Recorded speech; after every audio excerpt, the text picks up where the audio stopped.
అందరికీ నమస్తే. First headlines. రేపే మన మంత్రివర్గ సమావేశం, వస్తదట ముఖ్యమైన నిర్ణయం.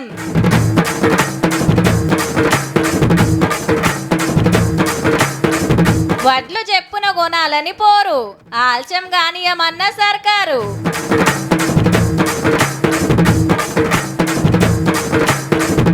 కొత్త పార్టీ చూపిస్తుంది రువ్వడి, తీరు తీరు పోస్టులతోటి మత్తడి.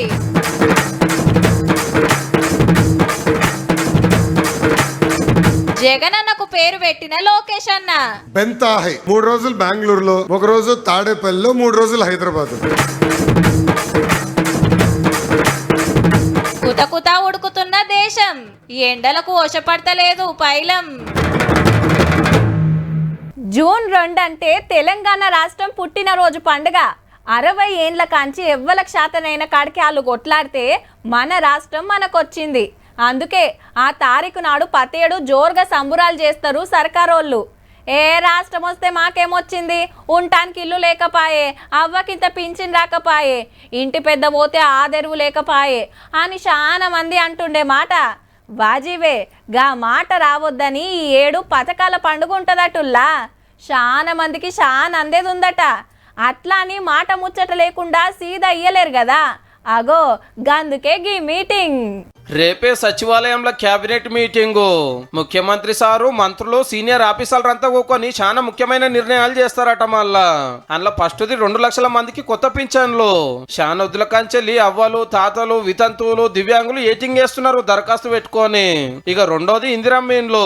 ఫస్ట్ మాల్కి ఇచ్చినాయి గట్టు దగ్గర పడ్డాయి కాబట్టి రెండో మాల్కి ఇస్తారు అన్నట్టు. అప్పుడు నియోజకవర్గానికి 3,500 ఇచ్చింది కదా, ఇప్పుడు ఎన్ని ఇయ్యాలనో డిసైడ్ చేస్తారట మంత్రులంతా కూకొని.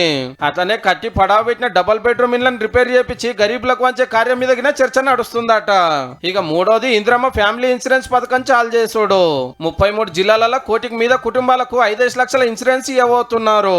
గట్లనే ఇంటి పెద్దకేమనైతే ఇంటి వాళ్ళకి పైసలు వస్తాయి. ఉద్యోగ సంఘాలకు ఒక మంచి ముచ్చట చెప్తారని సర్కారు ఆర్టీసీ విలీనం ఫైనల్, ప్రైవేట్ స్కూళ్లలో ఫీజులు కంట్రోల్ చేసుడు మీద చర్చ ఉంటది అంటున్నారు. అట్లనే జర్నలిస్టులకు ఇళ్ల జాగాలు ఇచ్చే ముచ్చట కూడా ఉన్నదట్టులో. ఒక పారకి ఇవన్నీ ఎందుకు పెట్టుకున్నారంటే ఈ సర్కార్ వచ్చి 2.5 ఏళ్ళు అయింది. మరి జూన్ 2 నాడు తెలంగాణ రాష్ట్రం పుట్టినరోజున కొత్త పథకాల పండుగ చాలు చేస్తారట. ఇయాల్టికైతే గింతే. రేపు క్యాబినెట్ మీటింగ్ నడిచినాక క్లియర్ గా చెప్పుకుందాం.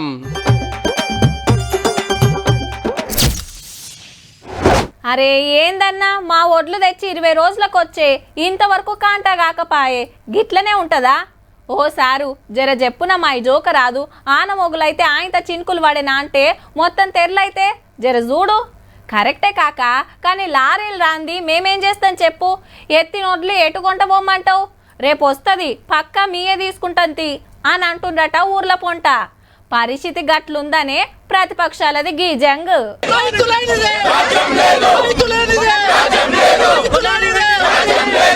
వరి కంకులు పట్టుకొచ్చి ఒడ్లు కొంటలేరని సచివాలయం ముంగట ధర్నాకు దిగింది టీఆర్ఎస్ అధ్యక్షురాలు కవితక్క. జరసేపు చూసి అరెస్ట్ చేసిరు పోలీసులు. వడ్లు గ్రేడ్ ఏవైనా సరే గ్రేడ్ లెస్ గా రిజిస్టర్ చేస్తున్నారు. ఏదైతే సన్న బియ్యానికి బోనస్ ఇచ్చినామని చెప్పిండ్రో వాటిని ఎగబెట్టేటటువంటి ప్రయత్నంలో భాగంగానే ఇవి చేయడం జరుగుతూ ఉంది. బీఆర్ఎస్ రామన్న మాట కూడా ఇదే. కాంటాలు ఆల్చమవుతున్నాయి, రైతులకు తిప్పలవుతుందని. బెంగాల్ అమాలీలు రాక లేట్ అయింది, అయినా 180 కుప్పలు ఉన్నామని సీఎం సార్ అన్నాడు కదా.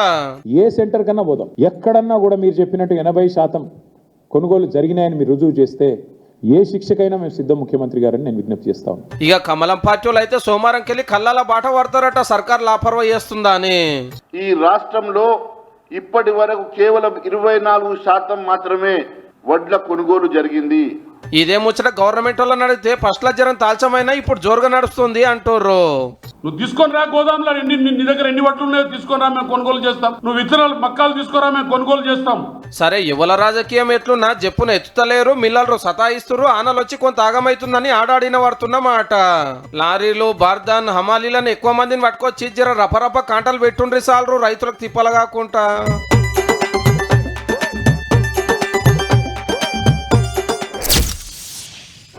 నీ ఏం పోరలు పాడుపడ్డర్రా? తాగుడు, తినుడు, ఎగురుడు, దుంకుడు, ఫోన్లు, రీల్స్, పొంకనాలు, సినిమాలు, షికార్లు అరే గింత సోయి లేకుండా తయారైతాన్రు. జర్రంతనన్న బాధ్యత ఉన్నది అయిపటోళ్లకు. దేశం ఎటు పోతుంది ఏమైతుందని తెలుసుకునే సోయ లేకపాయే. మనం గిట్లున్నందుకే ఏలువడిలో ఎవ్వలున్నా ఏ కానమందం మారతలేదు. యూత్ పోరలంటే ఎట్లుండాలి అని అంటుంటారు పెద్ద మనుషులు. కానీ ఇన్ని రోజులు ఒక లెక్క, ఇప్పుడు ఒక లెక్క. లడాయి చాలా అయింది. పడుసు పోరలు పట్టు పడితే యూత్ ఉద్యమం ఊపితే చదువుకున్న వాళ్ళు సమస్యల మీద పడితే ఎట్లుంటుందో చూపిస్తుంది కాక్రోచ్ జనతా పార్టీ. అట్లని రోడ్ల మీదకి రాలేదు, జెండాలు పట్టలేదు, నినాదాలు చేయలేదు, ధర్నాలు ఊకోలేదు. ఫోన్లు పట్టిండ్రు, దుమ్ము లేపిండ్రు, కంప్యూటర్లు వాడిండ్రు, ఖతర్నాక్ రాస్తున్నారు. అవినీతి ప్రశ్నించుడు, పేపర్ లీకులు నిలదీసుడు, నిరుద్యోగం ఎరకయ్యేసుడు, సమస్యలు చాటింపేసుడు, కుంభకోణాలు బయటికి గుంజుడు ఒక రేంజ్ లో నడుస్తుంది. మళ్ళా జెన్జీ జనరేషన్ తమ రాజకీయ భావాలను కావచ్చు, తమకు రోజువారీ అంశాల పట్ల వాళ్ళ స్పందన ఎంత వేగంగా ఉంటుందనే దానికి ఉదాహరణ ఈరోజు ఈ కాక్రోచ్ జనతా పార్టీ ఏర్పాటు. సుప్రీంకోర్టు పెద్ద జడ్జి సారు నిరుద్యోగులను బొద్దింకలతోటి పోల్చినందుకు అభిజిత్ అనేకి అన్నకు రోషం పొడుచుకొచ్చి ఎంబటే బొద్దింకల జనతా పార్టీ పేరుతోటి ఆన్లైన్ లో పార్టీ పుట్టిస్తే నేను బొద్దింకను అనుకుంటా మందలకు మందలు మోపైతే సోషల్ మీడియాలో మోత మోగుతుంది. బీజేపీ కాంగ్రెస్ పార్టీలను దాటేసి ఏం తక్కువ 1,90,00,000 మంది లంక పెట్టుకున్నారంటే ఎట్లా నడుస్తుందో చూడండిగా. పార్టీల మీద లీడర్ల మీద నమ్మకం పోయి యూత్ కొత్తతో చూస్తుంది అన్నట్టు. మరి ఈ దేశంలో నిరుద్యోగ యువత మొత్తం కూడా ఉద్యోగాలు ఉండి వాళ్ళు చదువుకున్న స్థాయికి ఉద్యోగాల అవకాశాలు ఇస్తే మాట్లాడే ప్రయత్నం చేయరు. కాక్రోచ్ జనతా పార్టీ ఎలక్షన్ల నిలబడే పదవుల పార్టీ కాదు, సోషల్ మీడియాలో ఉద్యమం నడిపే పార్టీ. దేశంలో పరిస్థితి చూసిన వాళ్ళు ఎవరైనా షరీక్ కావచ్చు, ప్రతి దాని మీద రాయొచ్చు, టెక్నాలజీతోని పొట్టు ప్రశ్నించవచ్చు. మనోళ్ళ దెబ్బకు ఎక్స్ అకౌంట్ బ్లాక్ చేస్తే బొద్దింకలను చంపుడు ఎవల తరం కాదు అనుకుంటా ఎంబటే కొత్త తెచ్చి తడాకా ఏందో చూపించారు. 30 ఏళ్ళ అభిజిత్ అన్న అప్పట్లో Aam Aadmi party social media నడిపి ఇప్పుడు ఇంత పెద్ద లడాయి పుట్టిస్తే కొందరు లీడర్లు, యాక్టర్లు, ఆటగాళ్లు, సెలబ్రిటీలు, స్వచ్ఛంద సంఘాలు నడిపేటోళ్ళు మతిస్తున్నారు. బతుకు తెరువు చూపించే పరిస్థితి లేదు. కానీ నిరుద్యోగులకు జిల్ల పురుగులతోటి పోల్చినందుకు దునియా పరిశాన్ అయ్యే పోరాటం నడుస్తుందన్నట్టు. బొద్దికలంటే ఇన్ని రోజులు ఒక లెక్క, ఈ కాంచెల్లో ఒక లెక్క. యూత్ దిగితే అట్లుంటది మళ్ళా. And we wear the name proud because the cockroach has survived every fire, every cloud. The dinosaurs are bones, the empires are dust, but the cockroach still walks and will when you must. History is the witness. Cockroach Janata party దినామింత రువడి చూపిస్తుండే వరకు ఇసొంటి వడనోళ్ళు చెప్పుల party, బైగాన్ party అని కొత్తవి పుట్టిస్తే అదొక పైస నడుస్తుంది.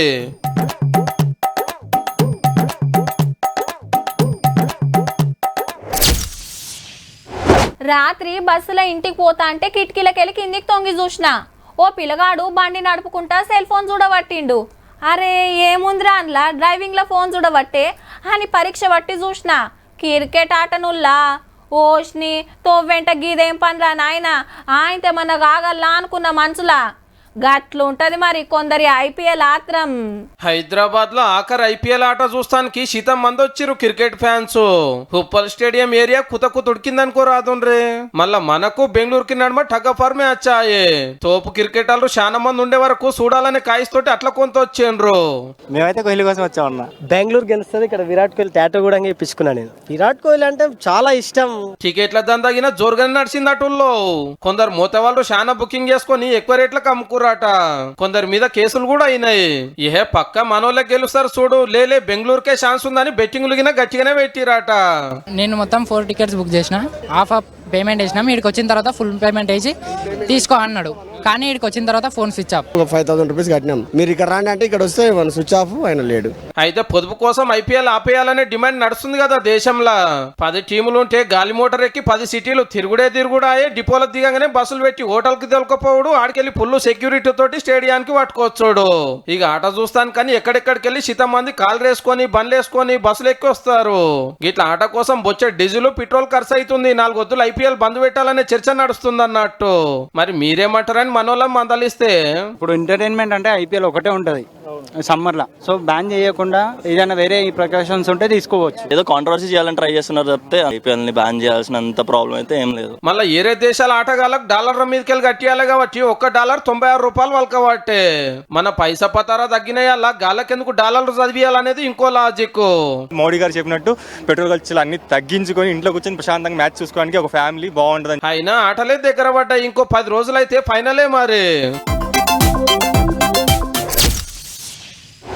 దేశంలో బాణుడి ప్రతాపం మరింత పెరిగింది. రికార్డు స్థాయిలో పగటిపూట ఉష్ణోగ్రతలు పెరుగుతున్నాయి. గరిష్టంగా 48 డిగ్రీలు, కనిష్టంగా 31 డిగ్రీల ఉష్ణోగ్రతలు నమోదవుతున్నాయి. అటు వడగాల్పుల తీవ్రత ఎక్కువైంది. ఉక్కపోతతో ప్రజలు తీవ్ర ఇబ్బందులు పడుతున్నారు. ఉదయం 11 గంటల నుంచి సాయంత్రం 4 గంటల వరకు బయటికి రావద్దని భారత వాతావరణ శాఖ హెచ్చరికలు జారీ చేసింది. ఉత్తరంలో ఉడుకుడు తగ్గుతలేదు, దక్షిణం మీద దయ్యలేదు. ఢిల్లీలో దంచుడు, హైదరాబాద్ లో అరుచుకునుడు, ఉత్తరప్రదేశ్ లో ఉబ్బరీత, ఆంధ్రప్రదేశ్ లో అగడు, మణిపూర్ లో మంట, ఒరిస్సాలో వర్షపడతలేదు, రాజస్థాన్ లో రాత్రైనా నిమ్మలం లేదు, పంజాబ్ ను పరేషాన్ చేస్తుంది, బెంగాల్ బెదురుకుంటుంది. ఒక్క మాటలో చెప్పాలంటే కాశ్మీర్ కెళ్లి కన్యాకుమారి దాకా పొయ్యి మీద పెట్టిన కుండ లెక్కనే ఉన్నది. నెత్తి మీద పొయ్యి ముట్టించినట్టు కొలిమి పక్కన కూసున్నట్టే ఉన్నది. మళ్ళా అడుగు బయట పెట్టాలంటేనే అదురు. ఇంట్లో ఫ్యాన్లు తిరిగినా పానం నిమ్మలం లేదు, కూలర్ పెట్టినా కూలింగ్ జాల్తలేదు. పగటిలి 11 దాటిందంటే లాక్ డౌన్ పెట్టినట్టే ఉంటుంది రోడ్ల మీద. 48 డిగ్రీల ఎండంటే మాటల బండ్లే బుగ్గి కాబట్టే, ఎండ చెగ దాకి మనుషుల పానాలే పోవట్టే. నెత్తికి దువాళ్లు చుట్టినా, లీటర్ల కమానం నీళ్లు దాగినా వశపడుకుంటుంది. పొద్దంతా ఏసీల పనిచేస్తోళ్ళు నిమ్మలంగానే ఉండొచ్చు గాని బయట పనిచేస్తోళ్లకు సుక్కలు కనిపిస్తున్నాయి. పొద్దుముకి 5-6 దాటినా గర్మీ తగ్గుతలేదు. ఆడాడ రోడ్ల మీద ట్యాంకర్లతోని నీళ్లు కొడుతున్నారు, జర్రంతనన్న చల్లబడాలని. రోహిణి కార్తె దగ్గర పడుతుంటే ఇంకింత జోరు పెంచుతుంది. కానీ 6 రోజుల కిందనే అండమాన్ దీవులకు ఆన తెప్పలు మోసుకొచ్చే నైరుతి జొరవడే వచ్చే సోమవారానికి కేరళను దాక్తాయి అనబట్టిరి. ఇక అప్పుడు ఎట్లుంటదో గాని 6 దినాల సంధి పగటి సుక్కలు కనబడుతున్నాయి పో.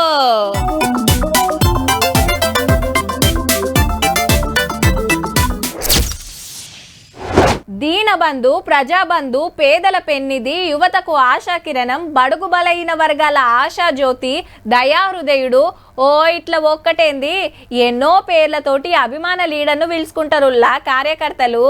సేమ్ గట్లనే ఒక లీడర్కు ఇంకో లీడర్ పేరు పెట్టిండు. అదేందో ఈనుండ్రి మరి. జగనన్నకు కొత్త పేరు పెట్టిండు లోకేష్ అన్న. బెంతాహై బెంతాహై బేంతహై పేరు గమ్మతుందిలే. అంటేందో జర వివరంగా చెప్పన్నా. 3 రోజులు బెంగళూరులో, 1 రోజు తాడేపల్లిలో, 3 రోజులు హైదరాబాద్లో. బెంగళూరు, తాడేపల్లి, హైదరాబాద్ ల ఫస్ట్ అక్షరాలు కలిపి బేంతహై అని డిసైడ్ చేసిండట మంత్రి సారు. మచిలీపట్నం, విజయవాడ, గుంటూరులను కలిపి మావిగన్ రాజధాని చేయాలని జగన్ సారు డిమాండ్ చేసినందుకు గిట్ల ఎడ్డిచ్చిండన్నట్టు. జగన్మోహన్ రెడ్డి అన్నది బెంతాహై అన్న ముద్దుగా మీరు పిలవండి. ఆంధ్రలా జమ్మల మడుగుల టీడీపీ కార్యకర్తలతోటి మీటింగ్ పెట్టి శాన ముచ్చట్ల యాద్ చేసిండు. వైకాపాకి ముద్దుగా ఒక కొత్త పేరు పెట్టిన గొడ్డలిపాటి. జగన్ ఎందుకో కొంచెం ఫీల్ అయ్యాడు దానికి. ఆయన అడుగుతున్నా, రపరప అనింది ఎవరబ్బా? సినిమా మీరు తీస్తే ఎండ్ కార్డ్ వేసే బాధ్యత మా పసుపు సైన్యాందని. ఏమో అనుకున్నాం, లోకేష్ సార్ కూడా సినిమా డైలాగులు దంచుతుండుల్లో. జగన్మోహన్ రెడ్డి గారు యాక్టింగ్ లోకి వస్తే భాస్కర్ అవార్డు వచ్చేస్తుందండి ఆయనకి. ఎట్లుంటాడో మనం చూస్తున్నాం కదా. బయట ఏమో ముద్దలు పెడతాడు, లోపలేమో చిన్నాన్ని లేపేస్తాడు. జగన్ గారిని చూసినా, వాళ్ళ తండ్రి గారిని కూడా చూసినా ఎవ్వడు మమ్మల్ని పీకలేకపోయాడు, మీరు ఒక లెక్కనా అని అంటున్నారు. మొత్తానికైతే తెలుగు తమ్ముళ్లను నారాజ్ చేయకుండా హుషారు గోలేసినట్టే. ఏహే నీతో ఒక్కలో ఓటు, నువ్వేస్తే ఎంత వేయకుంటే ఎంత అని ఏ లీడర్ అన్నాడు. ఓటు విలువ మనకు తెలియదు కానీ పవర్ కోసం దేవులాడే లీడర్కు పక్కా తెలుసు. అందుకే పైసలు వంచుతారు, మందు దాపిస్తారు, కడుపుల తలకాయ పెడతారు, కాళ్ళు మొక్కుతారు, కోరింది చేస్తామంటారు, అడిగింది కాదన్నారు. అట్లా ఓటు పడితేనే సీటు. మరి ఈ సీటు సంపాదిస్తే ఎంత ఫాయిదా ఉంటుందో చూడండి జరా. నషీవ్ అంటే తమిళతో ఒక పార్టీలేదేపో. వీసీకే నుంచి అరసు, ముస్లిం లీగ్ నుంచి షాజహాన్ ఇద్దరు మంత్రులైనరు కొత్తగా. మళ్ళా ఈ 2 పార్టీలు గెలిచినాయి, షేరో 2 సీట్లే. అయినా సుతా మినిస్టర్ పదవులు కొట్టేసినాయి. ఇక నిన్న కాంగ్రెస్ కెంచి 2 మంత్రులైనరు. వీళ్లకు 5 ఎమ్మెల్యేలుంటే 59 ఏండ్ల తర్వాత తమిళనాడులో అధికారంలో ఉన్నట్టు షేగుర్తోళ్ళు. ఇప్పటిదానికా డిఎంకే లేదంటే అన్నా డిఎంకే పార్టీలే పవర్లుండేటి. ఇన్నేండ్లకు టీవీకే 107 సీట్లు సంపాదించినా గవర్నమెంట్లకు రావాలంటే సరిపోను బలగం లేదని విజయ్ సారు ప్రమాణ స్వీకారానికి ఒప్పుకోలే గవర్నర్ సారు. ఇక ఇప్పుడు కాంగ్రెస్, కామ్రేడ్లు, వీసీకే, ముస్లిం లీగ్ పార్టీలు ఇమ్మతిస్తే ముఖ్యమంత్రి అయిండు. కానీ సపోర్ట్ అంటే ఉత్తగానే చెయ్యరు కదా మరి. మాట ఇచ్చినట్టే కాంగ్రెస్ కి 2, ఈ 2 పార్టీలకు 2 మంత్రి పదవులు ఇచ్చి ఖుషి చేసిండన్నట్టు. అయితే కమ్యూనిస్టులు పదవులు వద్దన్నారట ఫస్టే. ఈ తీర్లా 5 పార్టీల పొత్తుల సర్కార్ నడుస్తుందన్నట్టు. రాజకీయంలా ఒక్క సీటే కాదు, ఒక్క ఓటు సుత చాలా ముఖ్యం. మళ్ళా ఈ ముచ్చట ఇట్లుంటే తమిళనాడులో కూడా ఏఐ మినిస్టర్ ను పెట్టిండ్రు కేరళం లెక్కనే. టెక్నాలజీ పెరుగుతుంది కాబట్టి అది పబ్లిక్ లకు పట్టుకోవడు మంత్రి గారి జిమ్మేదారు అన్నట్టు. హగో నాకంటే మొదలు మీరెట్లా ఏఐ మినిస్టర్ ను పెడతారని మన చంద్రల్ సార్ ఏం ఫీల్ అవుతాండో పో.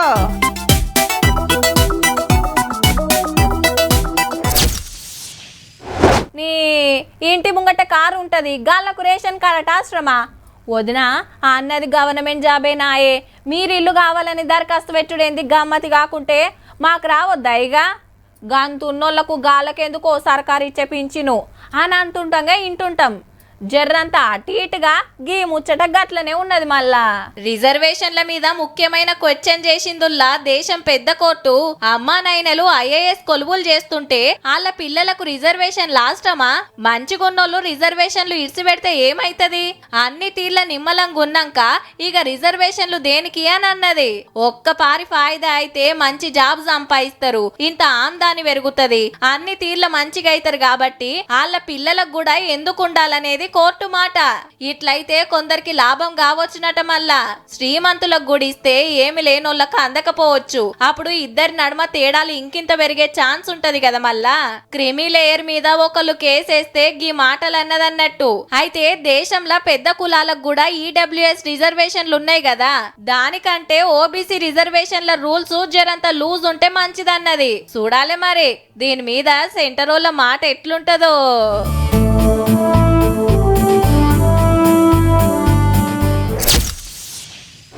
ఇగో పోరలకు రేపు ఎల్లుండి సెలవేనట, మొక్క అట్లనే ఉండిపాయే. పోయొద్దాం రారాదు?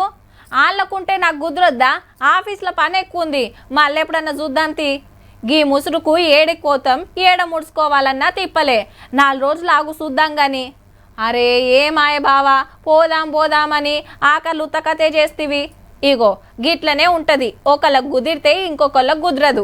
అందుకే ఇప్పుడు తీర్వాటం చేసుకున్నారంతా. తిరుపతి కొండ భక్తులతోటి నిండిందబ్బా. 7 కొండల మీద ఎటు చూసినా జనమే. క్యూ లైన్లు నిండి బయట కిలోమీటర్ల కమానం లైన్లు కట్టిండ్రు. దినం 80-90 వేల మంది వస్తుంటే దర్శనానికి 30 గంటలకు మీదనే పడుతుందట. 4 కోట్లకు మీద పైకం ఎంకన్నకు చదివిస్తున్నారు. తాతీలు వచ్చే వరకు పోరలను ఎంట పెట్టుకొని ఎక్కడెక్కడికెళ్ళో కొండ తొవ్వ దొక్కుతున్నారు. మళ్ళా ముందే ఎండాకాలమాయే, తిప్పలు కాకుండా సౌలతులు సుత గట్లనే అరుచుకుంటున్నారు గుడోళ్ళు. క్యూ లైన్ లా ఎప్పటికప్పుడు నీళ్లు, సల్లబొట్టు, నాస్టా, తిండి తిప్పలు చూస్తున్నారు. నీడ కోసం టెంపరీ షెడ్లు పెట్టిండ్రు. లడ్డు కౌంటర్ల దగ్గర సల్వ పందిర్లు వరిసిండ్రు. మాడ వీధుల్లో నడుస్తుంటే కాళ్ళు గాలకుండా కూల్ పెయింటింగ్ వేసిండ్రు. మ్యాట్లు వరిసి నీళ్లు కొడుతున్నారు. అయితే వచ్చే భక్తులకు కిరాయి రూములు జాలక తిప్పలైతుంది. 7,500 రూములుంటే 60,000 మంది భక్తులకే దొరుకుతున్నాయట. కడమోళ్ళు లాకర్లు తీసుకొని సామాన్లు పెట్టుకుంటున్నారు. ఈ టెంట్ల కింద బజ్జుంటున్నారు. ఇక యాదాద్రి నరసన్న గుడి కాడేమన్నా తక్కువనా? పట్నంకెళ్ళి జిల్లాలకెళ్ళి దినం శీతం వస్తున్నారు. కింద బండ్ల పార్కింగ్ నిండుతుంది, పైన క్యూ లైన్లు నిండుతున్నాయి. పొరలకు సెలవులు ఒడిచేదాకా అంతటా గిట్లనే ఉంటుండొచ్చు. పోయేటోళ్ళు జర చూసుకోండి మరి.